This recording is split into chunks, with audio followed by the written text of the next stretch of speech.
All right, let's dive into one of the greats, Pride and Prejudice. We're going to break down how Jane Austen, in just the first few chapters, sets up one of the most iconic and beloved stories in all of literature. Seriously, it's a masterclass in getting things started. I mean, that has to be one of the most famous opening lines ever written, right? At first glance, it just sounds like a witty, maybe even a little cynical observation about how society works. But here's the thing. What if it's more than that? What Austen's really doing is laying out the rules for a very, very high-stakes social game. This line isn't just an observation, it's the entire premise. It's the starting gun that kicks off a mad dash to the altar. So, the game is on. And wouldn't you know it, the grand prize just showed up. A rich, single guy named Charles Bingley moves into Netherfield Park, the biggest estate in the area. Now, for a little village like Longbourn, this is big news. But for the Bennet family, who have 5 unmarried daughters, this is an absolute earthquake.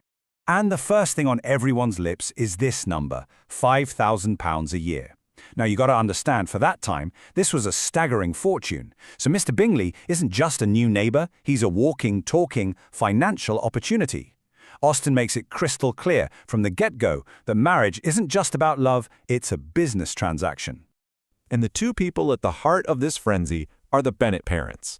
You've got Mr. Bennet, who's sarcastic, a bit withdrawn, and honestly just wants to be left alone with his books.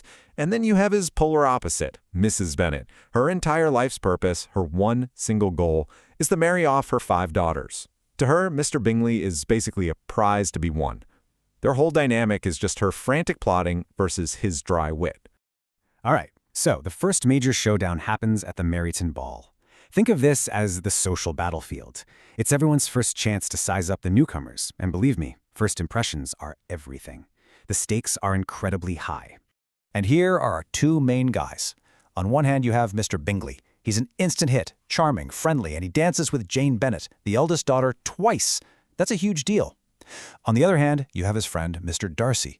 He's even richer, but he comes off as proud, arrogant, and he flat out refuses to dance with anyone he thinks is beneath him. So the town instantly loves Bingley and, well, pretty much despises Darcy. And then we get the moment, the line that ignites the entire story. Bingley suggests Darcy dance with Elizabeth Bennet, and Darcy delivers this absolutely brutal takedown. The worst part? Elizabeth is standing right there and hears every word. Ouch. And that's it. That's the spark. Her prejudice is born out of his pride, and the main conflict of the novel is officially underway. So, with the battle lines drawn, who jumps into action? Mrs. Bennet, of course. Jane gets an invitation to visit Netherfield, and her mother immediately cooks up a scheme that's as clever as it is ruthless. Okay, so check this out. Mrs. Bennet won't let Jane take the carriage. Why? Because she's literally hoping it rains so Jane will get sick and have to stay at Netherfield, stuck there with Mr. Bingley. And you know what? The plan works perfectly. But the real story here is Elizabeth's reaction. She's horrified, so she hikes 3 miles through muddy fields to go take care of her sister. She shows up with a muddy dress and a look on her face that completely fascinates and scandalizes everyone there. So now they're all trapped together, and this is where the tension really ratchets up. The conflict moves from a public party to a private house, and things get real. Bingley's sisters are openly making fun of the Bennets. Darcy straight up says their family isn't rich enough for a good match. And yet, as Elizabeth and Darcy argue, he starts to realize he's drawn to her intelligence and her spirit. He's becoming attracted to her, and he absolutely hates it. So all these little social dramas, the insults, the scheming, why does it all matter so much? Because none of these characters are just acting on a whim. They are all playing a game with a very strict, very serious set of rules.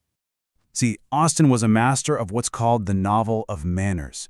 That means the story isn't really about big adventures. It's about the complicated, unwritten rules of society, class, marriage, and especially money. Every single conversation, every dance, it's all a strategic move with real consequences. And this right here is the biggest rule of the game for the Bennet sisters. Their family home is entailed. All that means is that because they're women, they can't inherit it, it has to pass to the nearest male relative. So when Mr. Bennet dies, his wife and 5 daughters will be kicked out with basically nothing. Suddenly, Mrs. Bennet's obsession makes a whole lot more sense, right? It's not just annoying, it's a desperate fight for survival. For these women, a good marriage is not a choice, it's a necessity. So there you have it. In just a few opening chapters, Austen has perfectly set all the pieces on the board. We've got a sweet romance budding between Jane and Bingley, we've got jealous rivals in the Bingley sisters, we've got Darcy, a proud man fighting an attraction to a woman he thinks is beneath him, and of course we have Elizabeth, a sharp, witty woman with a completely understandable grudge.